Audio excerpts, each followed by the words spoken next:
많이 와주셔서 대단히 고맙습니다. 또 이런 좋은 자리에 저를 불러주신 독립기념관에 감사를 드립니다. 오늘 말씀드리는 내용은 여기에 나와 있듯이 1965년도 이후의 독도 문제입니다.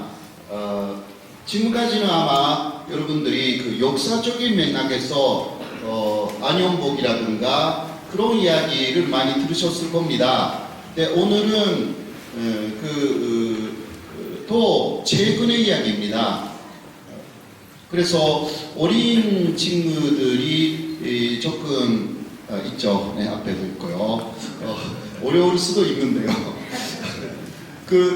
1965년이라고 하면 한국하고 일본이 국교를 정상화했습니다.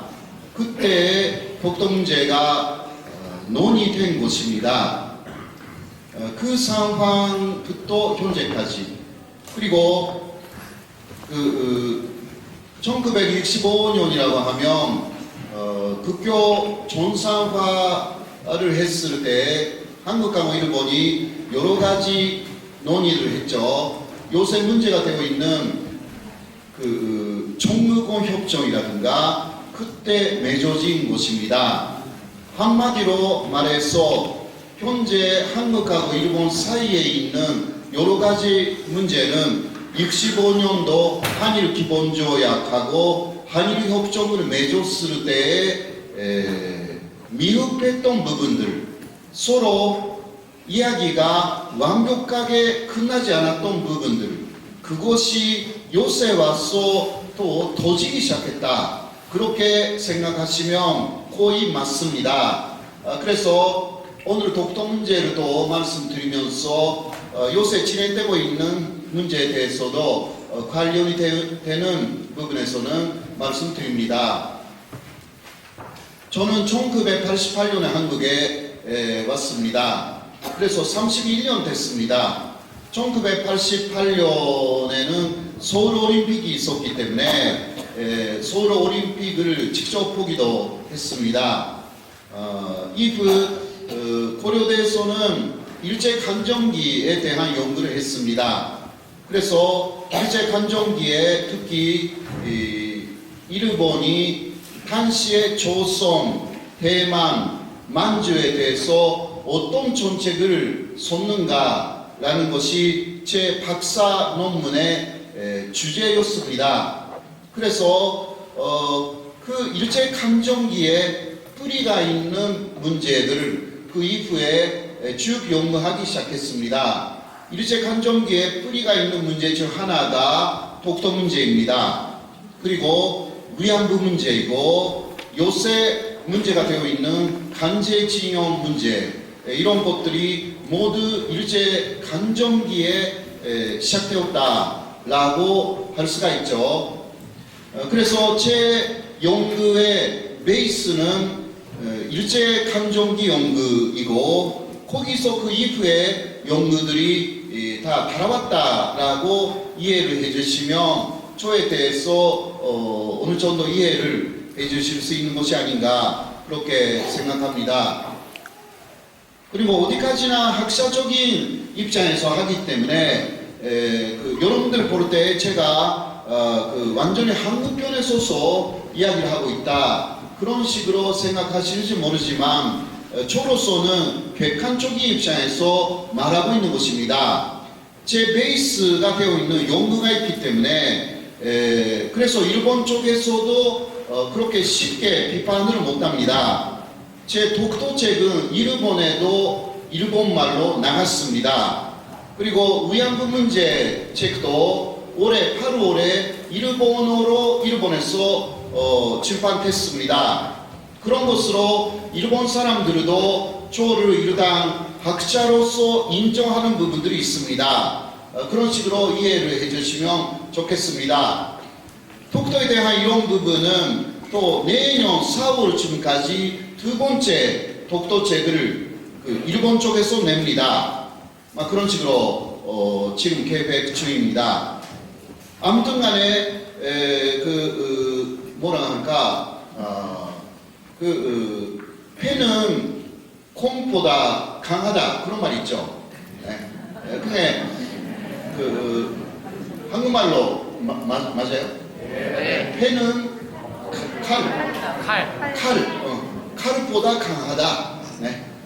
그것을 제가 믿는 사람이라서 아무래도 그 논리 그리고 올바른 인식, 올바른 역사적인 자료 이런 것들이 세계적인 견해를 바꿔놓을 수가 있다라는 그러한 신념이 아직 있고요. 앞으로도 그런 식으로 활동할 생각입니다. 더 붙여서 말하면 제가 한국 사람으로 극적으로 완전히 옮겼기 때문에 와이프는 한국인이고요. 우리 아이들이 두 사람 남자 아이들이 있어요. 네, 둘이. 첫 번째는 첫 번째, 두 번째 다 군대를 갔습니다. 그건 당연히 가야 되는데, 네, 일단 저 같은 사람 귀화했다고 하지 않습니까? 귀화한 사람들의 아이들은 군대를 가도 되고 안 가도 됩니다. 네, 그러나 장남은 일단 대한민국 국민이 되었으니까 가겠다고 해서 일단 돌아왔어요. 네, 돌아와서 보니 상당히 사람이 되었더라고요. 그것을 보고 우리 집에서는 상당히 좋아했고 장남의 영향으로 두 번째도 지난해 8월에 입대했습니다. 그래서 두 번째는 정확하게 말하면 내년 2월에 제대를 하는데요. 그래서 휴가가 나면 몇 번 집으로 돌아왔습니다. 네, 그 모습을 볼 때 역시 조금씩 사람이 되어가고 그런 것은 상당히 고맙게 저는 느끼고 있습니다. 자, 이제 이쪽으로 시작하겠습니다. 자, 1965년에 한일협정이 있었습니다. 그때 마지막까지 남은 문제는 독도 문제였습니다. 한국은 독도는 한국의 고유 영토이기 때문에 일본하고 이야기할 필요가 없다. 이러한 이야기를 쭉 했죠. 그러나 일본은 독도는 분쟁 지역이기 때문에 국제사법재판소에서 독도를 다룬다. 그것을 약속해달라. 이러한 이야기를 쭉 했습니다. 그리고 이것은 마지막 합의문이에요. 그때까지 그런 식으로 공방이 좀 있었습니다. 일본은 자꾸 어떤 합의를 하자고 한국 쪽에 거의 강요하다시피 했죠. 요새도 그런 협상을 좀 하지 않습니까? 일본 쪽의 협상 태도는 옛날에도 지금도 상당히 비슷하다라고 할 수가 있습니다. 그런데 자, 일단요 65년 2월 22일이었습니다. 이날은 모든 문서에 서명을 하는 조인식이었습니다. 조인식이 있을 30분 전에 일단 일본에서 말하는 독도 문제, 우리는 여기에 독도는 들어가 있지 않다라는 내용이 합의가 됩니다. 30분 전이었습니다. 좀 보시죠. 그것은 양국 간의 분쟁을 해결하기 위한 교환 공문이라는 내용이었습니다. 이 속에는 독도라는 이야기는 없습니다. 독도라는 말이 들어가 있지 않습니다. 좀 보시죠. 양국 정부는 별도의 합의가 있는 경우를 제외하고 양국 간의 분쟁은 먼저 외교상의 협로를 통해 해결하기로 하고 이것으로 해결할 수 없는 경우는 양국 정부에 합의하는 절차에 따라 조정에 의해 해결을 도모하기로 한다. 이렇게 했습니다. 약간 어려운 내용인데요. 자, 여기 이 양국 간의 분쟁, 그 앞에 당시 일본 정부는 독도 문제를 비롯하여 라는 말을 집어넣어야 한다. 이 이야기를 쭉 했습니다. 그거는 독도가 분쟁 지역이다 라는 것을 일본이 쭉 주장했기 때문이죠. 그러나 우리 한국 정부는 독도는 분쟁 지역이 아니기 때문에 독도라는 이름, 일본 쪽에서 말하면 다케시마라는 이름을 넣을 수 없다. 이렇게 상당히 그 논쟁을 했던 것입니다. 그래도 일본은 자꾸 독도라는 말을 넣어야 된다라고 했기 때문에 당시 대통령이었던 박정희 대통령에게 도쿄에 가 있었던 대표단이 전화를 했습니다. 네, 박정희 대통령이 대답을 했습니다. 이러한 내용이었습니다. 독도 문제에 있어서 한국이 받아들일 수 있는 내용이 아닐 경우는 모든 협상을 끝내고 한국으로 돌아와야 한다. 이러한 내용이었습니다. 이 내용을 일본의 대표에게 전달했습니다.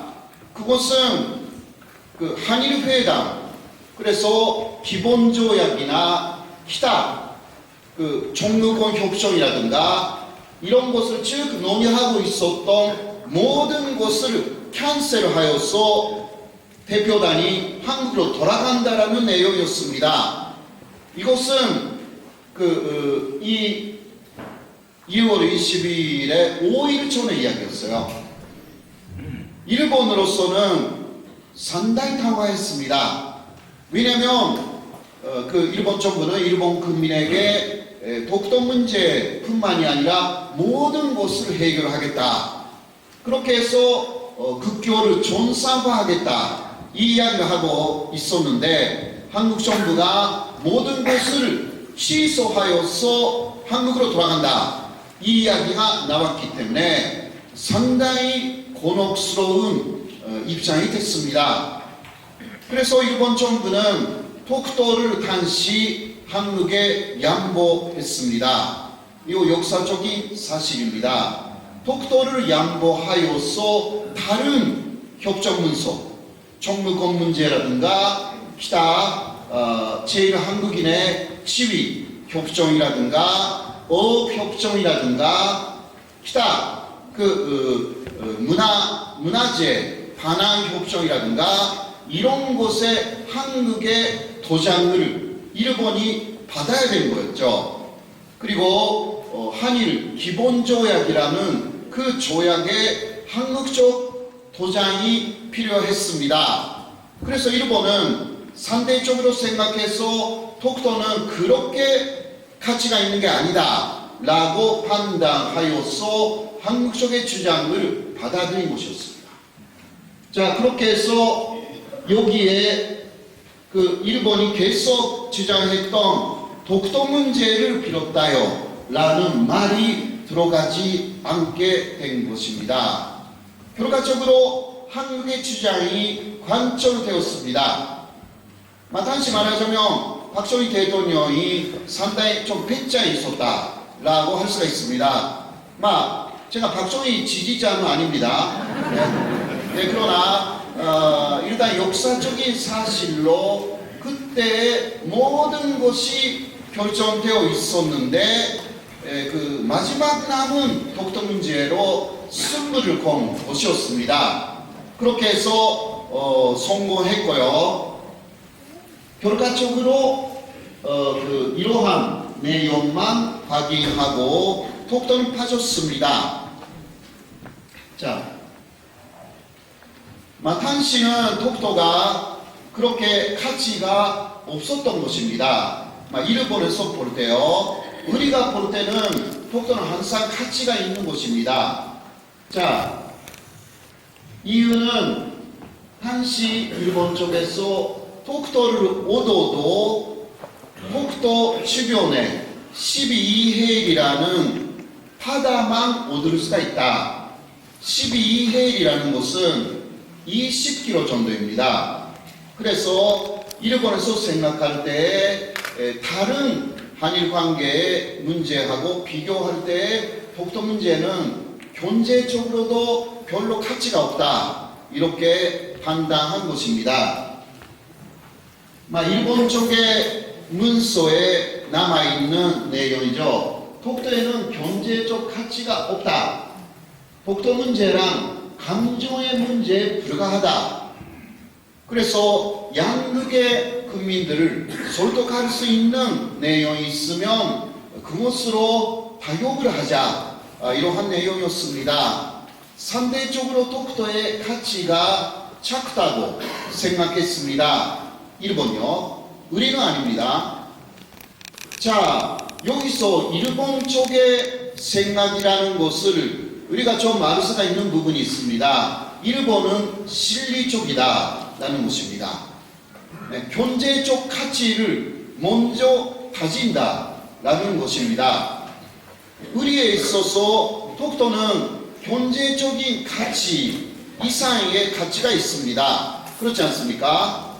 그러나 일본 사람들이 독도를 볼 때 필요한 것은 경제적인 가치입니다. 우리는 아닙니다. 상징적인 가치, 용도로서의 가치, 또 다른 것이 있는 거죠. 일본 사람이 볼 시각하고 우리가 볼 시각이 조금 다르다라고 할 수가 있습니다. 이렇게 해서 일본은 당시는 사실상 독도를 포기했습니다. 그래서 65년부터 93년까지 거의 28년간이죠. 일본 정부는 나서서 독도가 일본 영토라는 말을 사실상 하지 않았습니다. 민간에서는 했지만 일본 정부가 나서서 한 것은 그 기간 한 번뿐이었습니다. 77년에 한 번만 독도는 일본 영토다. 일본 수사인 말을 했을 뿐이고 상당히 조용했어요. 93년까지. 그런데 93년에 사태가 바뀌었습니다. 현재 여러분들이 보시면요, 일본 쪽에서는 거의 매일같이 일본 사람이 아니라 일본 정부가 나서서 독도는 일본 영토라고 주장합니다. 그렇죠? 일본인들이 별로예요, 오히려. 민간이라기보다 일본 정부가 지금 주도하고 있어요. 그러나 93년까지는 일본 정부는 조용했어요. 이때 포기했으니까, 사실상. 그런데 왜 바뀌었을까요? 94년에 결정적인 계기가 오는데 그것을 일본은 알고 있었기 때문에 93년부터 독도는 일본 영토라고 이제 일본 정부가 선두에 서서 말하기 시작했습니다. 자, 93년에 유엔에서 국제해양법 조약, UN 해양법 조약이라는 게 이제 결정됐거든요. 이곳은 어떤 섬이 어떤 나라 것이다 확실하게 되면 그 섬에서 200해리까지 그 나라의 바다가 됩니다. 쉽게 말해서. 독도는 그때까지 12해리까지만 주장할 수 있는 작은 섬이었는데 이제 독도가 일본 쪽에서 볼 때 일본 영토가 된다면 독도에서 최대로 200해리까지 일본의 바다가 됩니다.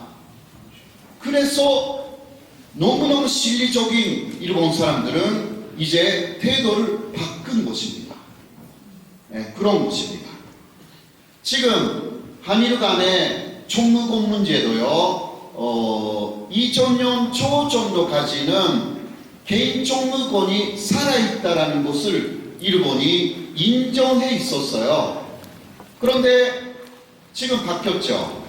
그 이유는 역시 가장 큰 것은 실리적인 이유입니다. 자, 조금 요새 총무권 문제에 간단한 이야기를 하지만요, 배상 문제가 나왔죠. 지난해 배상을 해야 된다. 일본이 배상하는 것은 일제 간정기가 불법이었다. 그 이야기입니다. 65년도는 보상 문제가 끝났습니다. 이때 65년도에요. 보상이라는 것은 그 함의는 합법이었다라는 내용이 좀 있어요. 그러니까 합법적인 손해에 대해서 65년도에는 다 끝났습니다. 그러나 불법적인 부분에 대한 배상은 끝나지 않았다. 그거는 일본 법원도 쭉 인정한 내용이었습니다. 그런데 요새 일본이 태도를 바꿨습니다. 이유는 실리적인 이유. 배상 문제를 조금이라도 한국에 허용한다면 북일 수교, 북한하고 수교할 때에 북한이 보상이 아니라 배상을 요구하기 때문에 이게 눈앞에 다가오고 있는 것입니다. 일본은 북한하고 수교를 해야 돼요. 그때 2002년에 북한 김정일, 당시 김정일 하고 합의한 내용은 남한 수준의 보상 문제 해결이었어요. 그러니까 5억 달러 정도를 65년도에 그 일본이 대한민국에 콘냈기 때문에 그 정도의 수준, 현재 당시 5억 달러는 현재 돈으로는 45억 달러 정도가 된다고 합니다. 그것을 일단 콘내는 정도의 합의를 2002년에 했습니다. 일본이 그때 평양에 가서요, 평양 선언이라고 해서. 그런데 한국에서 배상 문제가 계속 판결로 박성태로 간다면 이 40억이 400억이 될 수도 있고요, 4.5억이 될 수도 있습니다. 그 배상이라는 것은 불법적인 것이기 때문에 훨씬 돈으로 X로 하면 높아지는 거예요. 그러니까 지금 아베 정권은 옛날에 그 주장을 완전히 바꿔가지고 그 빌사적으로 막으려고 합니다. 그 실리적인 부분이 강해요. 우리는 그러니까 역사적인 일본의 태도도 그러니까 정확하게 다져야 합니다. 이때도 마찬가지죠. 65년도에는 사실상 포기를 했거든요. 바꿨습니다. 이때 바꾸기 시작했거든요. 독도는 일본 영토라는 주장을 계획적으로 대두하기 시작했습니다. 자, 이것도 그 일본의 태도라는 것을 우리가 좀 배워야 합니다. 일본은 이때 독도는 일본 영토다 라는 내용을 한 번 말하는 것이 아니라 매일 같이 말하기 시작합니다. 같은 말이에요. 독도는 일본 영토다. 독도는 국제법적으로 역사적으로 일본의 고유 영토다. 같은 말입니다. 그것을요 계속 말하기 시작합니다. 같은 말을 되풀이하는 게 일본의 하나의 전략입니다. 요새도 아베 신조 일본 총리는 같은 말을 1년간 되풀이하고 있어요. 새로운 게 없습니다. 어떤 말이냐? 한국은 국제법을 위반했다, 이 말이죠. 달라진 게 없거든요. 그것을 1년 내내 말하고 있어요. 우리는 예를 들면 그런 거 싫어해요. 한국 사람들은. 왜냐? 같은 말을 대부하는 거 싫어하거든요. 그렇죠? 한국 분들은 기본적으로 같은 말을 많이 대부하는 거 그렇게 좋아하지 않습니다. 그렇죠? 네. 그러나 일본은 그것은 전략입니다. 같은 말을 대부리하면 그리고 높은 사람들이 그러면 듣고 있는 사람들의 머릿속에 박힙니다. 그것을 노리고 있는 거죠. 그 전략을 일본은 정말 잘 쓰는 나라입니다. 한국은 오히려 너무 같은 이야기를 하면 질려버린다. 그러니까 안 하는데요. 그거는 어떤 면에서는 장점이 되지만 어떤 면에서는 약점이 됩니다. 왜냐하면 잊어버려. 네. 우리가 지난해에 간세지원자 판결 문제를 이야기하기 시작했을 때도 개인적 무고는 남아있다 이야기했거든요. 일본도 인정했고, 네. 국제법으로도 인정되어 있다. 국제인권규약이라고 있어요.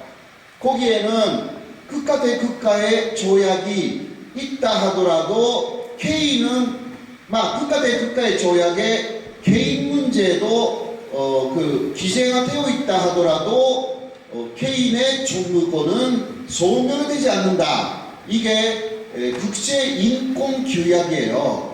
이게 국제법입니다.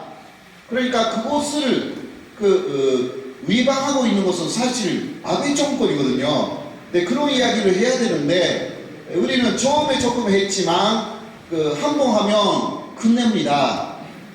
그러니까 조금 있으면 잊어버려요. 요새 개인정보권은 남아있다 라는 이야기를 또 누군가 하면 그거 처음 들었어요. 그런 분들도 많거든요. 그러나 일본은 아주 단순한 이야기를 되풀이합니다. 이것도 마찬가지. 독도는 일본의 영토다. 물론 우리도 이거는 되풀이하고 있죠. 독도에 대해서는 유독 독도에 대해서는 잘하고 있어요. 독도는 역사적으로나 지리적으로나 이거 일본은 없는 분. 지리적으로나 왜 우른도에서 독도가 가까우니까. 그리고 국제법으로나 한국의 고유 영토다. 이곳은요 똑같은 말을 대표하고 있어요. 우리는. 그런데 우리가 그것을 들어볼 때 같은 말 하고 있네. 약간 그렇게 느껴요. 그게 중요합니다.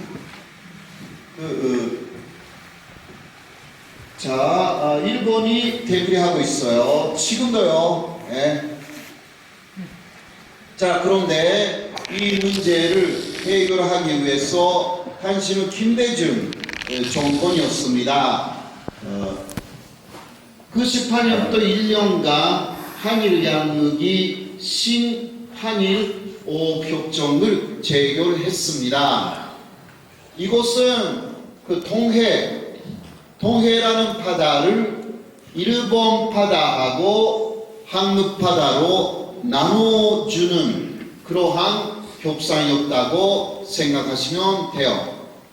배타적 경제 수역이라는 거 200헬이니까 일본 바다, 한국 바다 결정해야 합니다. 동해가 그렇게 넓지 않습니다. 400헬이가 없어요. 그러니까 200헬이 얻어야 되는데 합해서 400헬이 이하입니다. 동해 그거요. 그러니까 중간선에서 바다를 나눠야 합니다. 그때까지는 다 공해죠. 지금도 공해는 있어요. 그래도 경제적인 활동을 할 때 배타적 경제 수역이라고 해서 바다를 나눠요. 그래서 동해를 사실상